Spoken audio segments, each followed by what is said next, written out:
ओम नमो भगवते वासुदेवाय।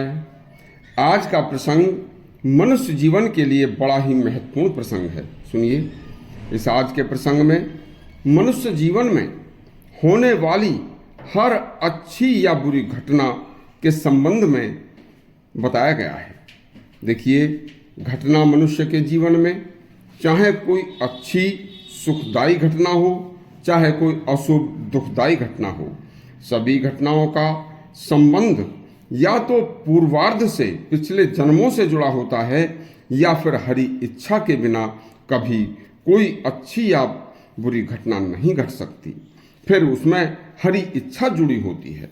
जैसे प्रहलाद व होलिका की कथा, नरसिंह अवतार की कथा, अभिमन्यु व भीष्म की मौत की कथा, रामायण में लिखित भरत की माता केकई और दासी मंथरा की कथा।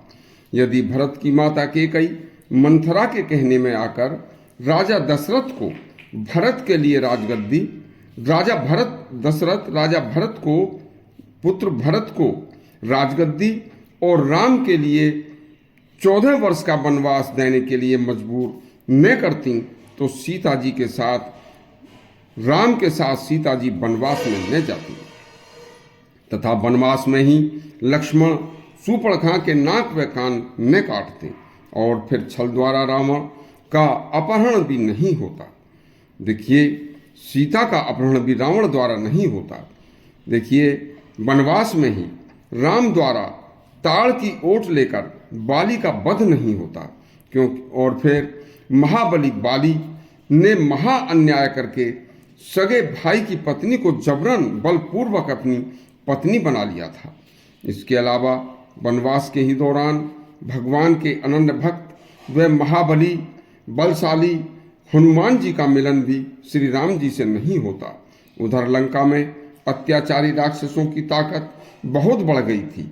उन्होंने समुद्र लांघकर इधर आर्यव्रत देश भारत पर भी आकर ऋषि मुनि व तपस्वियों को वे गुरुकुलों को सताना व यज्ञ आदि को विध्वंस करना शुरू कर दिया था।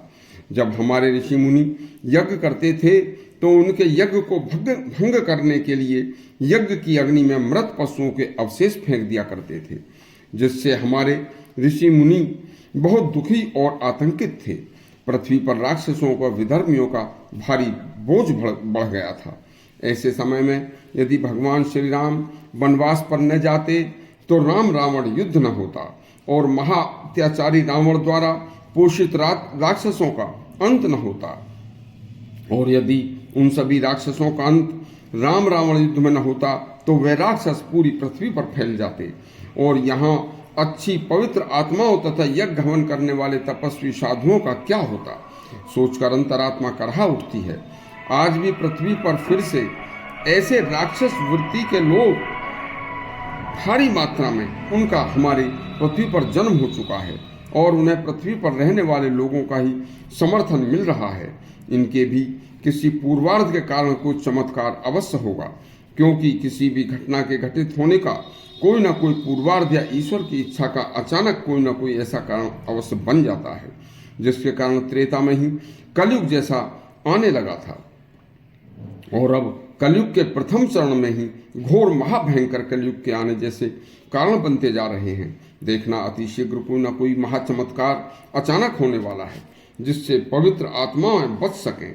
ऐसे और भी अच्छे अच्छे प्रसंग सुनने के लिए हमारा चैनल पर सब्सक्राइब करें और घंटी दबाएं। धन्यवाद।